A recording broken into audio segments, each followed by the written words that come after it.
Assalamualaikum warahmatullahi wabarakatuh. Perkenalkan, saya Ses Mulyastuti, NIM 251211600045. Saya mahasiswa Magister Pendidikan Dasar di Universitas Askia.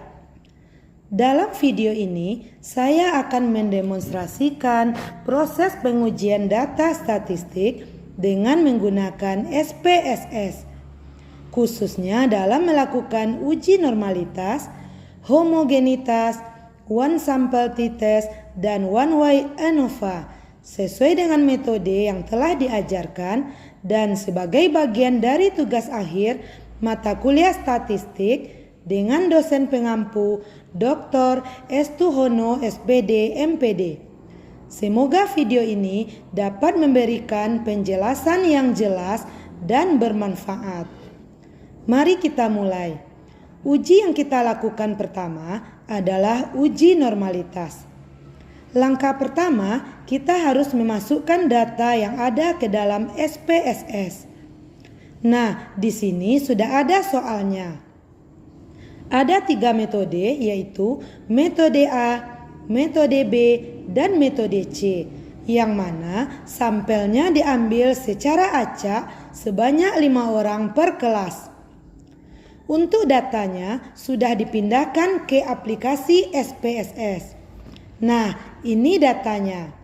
Untuk pengeditan data agar rapi dan jelas, maka kita klik variabel view.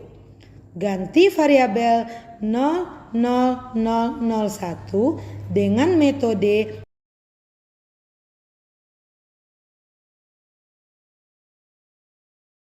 dan variabel 00002 dengan nilai dan bagian desimal. Di metode ganti jadi 0 karena nilainya tanpa desimal. Kemudian klik bagian values di bagian metode untuk memudahkan pembacaan di hasil ujinya nanti. Bikin 1 di valuenya dan metode A di labelnya. Kemudian klik add. Begitu juga seterusnya, isi 2 di value dan metode B di labelnya dan klik add. Lanjut 3 di valuenya dan metode C di labelnya.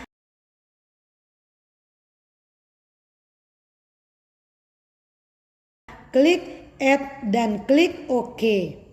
Nah, kemudian klik data view dan pilih analisis, lalu pilih deskriptif statistik dan pilih explore. Setelah itu, pindahkan metode ke factor list dan nilai ke dependent list, lalu klik plots yang ada di bagian kanan dan klik normality plots with test. Klik continue dan klik OK. Maka hasil dari uji normalitas akan muncul. Nah, untuk cara membaca hasil ujinya, lihat pada tabel bagian signifikan di ShapiroWheel karena data yang kita ambil hanya kurang dari 50 data. Jika data lebih dari 50, maka kita menggunakan Kolmogorov-Smirnov.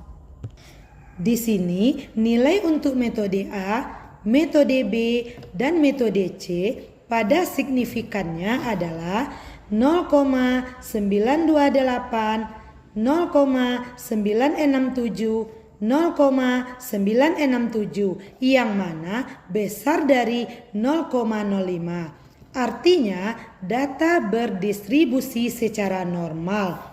Akan tetapi, jika data signifikannya kecil dari 0,05, maka data tidak terdistribusi normal. Uji selanjutnya adalah uji homogenitas dan one way ANOVA. Kita masih menggunakan data uji normalitas. Karena datanya sudah ada dan diedit, maka langsung saja kita klik analisis. Pilih compare means, lalu pilih one way ANOVA.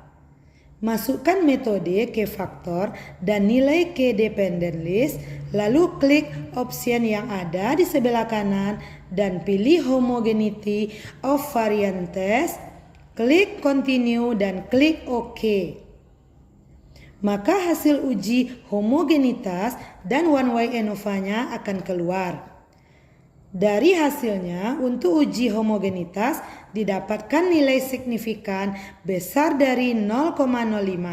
Artinya, varian data bersifat homogen atau uji homogenitas terpenuhi. Dan untuk uji one way ANOVA didapatkan nilai signifikan 0,000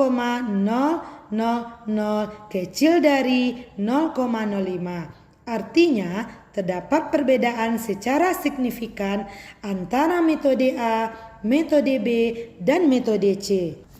Nah, untuk uji selanjutnya adalah uji one sample t-test. Di sini sudah ada contoh soalnya, yaitu rata-rata tinggi badan siswa baru pada tahun sebelumnya adalah 160 cm. Guru olahraga ingin mengetahui apakah tahun ini sama, sampel 12 siswa.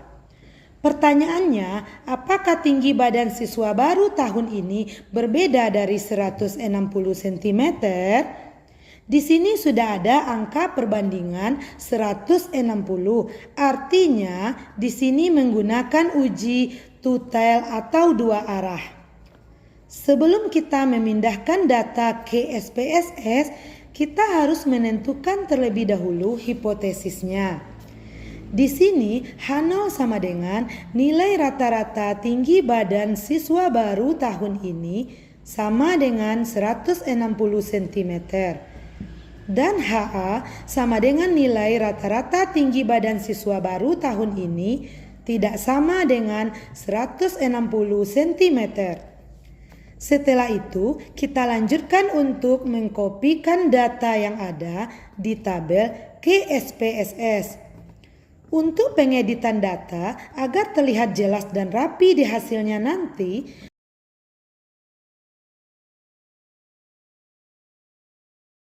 maka kita klik variabel view, ganti variabel 00019 jadi tinggi badan,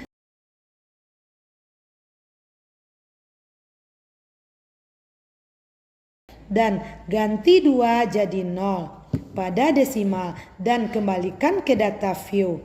Lalu klik analisis, pilih compare means dan pilih one sample t-test. Masukkan data tinggi badan di tes variabel dan masukkan 160 perbandingan datanya di tes value. Klik option di bagian kanan, maka akan muncul confidence interval percentage atau persentase tingkat kepercayaannya. Nah, di sini saya masukkan tingkat kepercayaan 95%. Kemudian klik continue dan klik OK, maka hasil one sample t-test akan muncul. Dasar pengambilan keputusan uji one sample t-test adalah yang pertama, jika nilai signifikan two-tailed kecil dari 0,05 maka H0 ditolak. Yang kedua, jika nilai signifikan two-tailed besar dari 0,05 maka H0 diterima. Dari uji ini didapatkan nilai signifikan two-tailednya 0,420 besar dari 0,05, artinya H0 diterima. Yang mana rata-rata tinggi badan siswa baru tahun ini sama dengan 160 cm. Demikianlah video tutorial ini, mudah-mudahan bermanfaat. Terima kasih bagi yang sudah menonton. Wabillahi taufik wal hidayah. Wassalamualaikum warahmatullahi wabarakatuh.